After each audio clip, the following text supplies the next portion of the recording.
te bendiga. Acompáñame a tomar lectura a Hechos capítulo 16 versículos 25 en delante. Pero a medianoche, orando Pablo y Silas, cantaban himnos a Dios, y los presos los oían.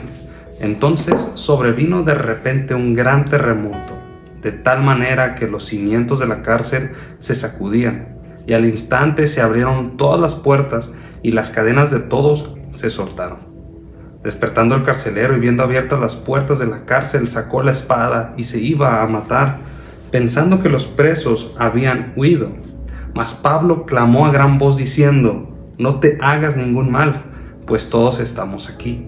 Él entonces, pidiendo luz, se precipitó adentro y temblando se postró a los pies de Pablo y Silas, y sacándolos les dijo: señores, ¿qué debo hacer para ser salvo? El Evangelio es poder de Dios para transformar vidas, para transformar corazones. Es un mensaje poderoso que puede transformar al más vil pecador, a la persona más pecadora y manchada de pecado, puede ser restaurada con el poder del Espíritu Santo. Tal es el caso de Pablo, un perseguidor de la iglesia, una persona que odiaba todo lo que tenía que ver con Cristo, y camino a Damasco es encontrado por el poder de Dios, tiene un encuentro personal con Cristo, es llamado a servirle, y a partir de ese momento su historia cambia y la historia de la iglesia misma cambia, porque su vida es una vida de entrega completa para la obra de Dios. En este momento está en su segundo viaje misionero. Él fue encomendado por la iglesia de Antioquía junto con Bernabé para llevar el mensaje de la palabra de Dios, pero ahora ya lo vemos en un segundo viaje. Ahora Bernabé ya no está con él, ahora lo acompaña Silas, que Silas había sido un personaje que salió después del primer concilio en Jerusalén. Si tú recuerdas, en el primer concilio de Jerusalén fueron encomendadas algunas personas para llevar el mensaje que se había acordado ahí, y Silas era uno de ellos. Silas, después de entregar ese mensaje, se queda en Antioquía, y Pablo lo invita a que lo acompañe en su segundo viaje misionero. Entonces en este segundo viaje va Pablo, va Silas.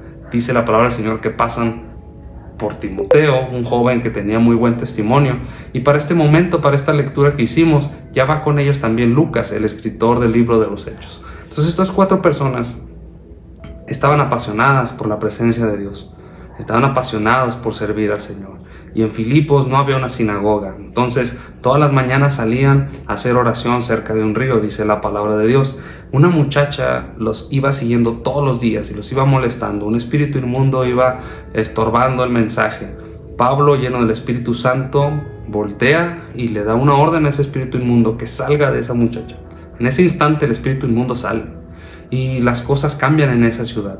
Se hace un alboroto porque los dueños de esa muchacha esclava ven que se les va la ganancia y hacen un alboroto, terminan golpeando a Pablo, terminan golpeando a Silas y son llevados a la cárcel. Y dice la palabra de Dios que en la cárcel ataron sus manos, ataron sus pies al cepo, los pusieron en el calabozo de más adentro con la máxima seguridad disponible en ese momento para que no pudieran salir. Y en la medianoche, estando golpeados, estando con hambre, estando humillados por el mundo, maltratados, despreciados, esos hombres de Dios tenían un gozo en sus corazones.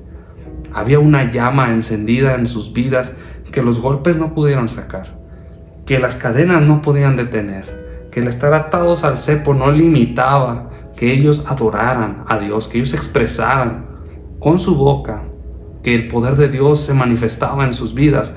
¿Por qué expresaban? Porque la palabra de Dios dice que los presos los oían. Era algo audible, era algo que podían escuchar. En medio de la golpiza que les pusieron, en medio de la humillación que estaban viviendo, ellos seguían adorando al Señor. Y el lugar en donde estaban tembló de una manera sobrenatural, porque el Dios que tú y yo servimos es un Dios sobrenatural, es un Dios que puede hacer cuanto Él necesite hacer para llevar a cabo su plan. Y en esa ocasión Él quería mostrar su gloria y su poder a través de la vida de Pablo y de Silas, que estaban sirviendo al Señor completamente, con una entrega total. El lugar donde estaban tembló, las cadenas que tenían se cayeron, se desprendieron del cepo. Todas las puertas, dice la palabra de Dios, de la cárcel fueron abiertas.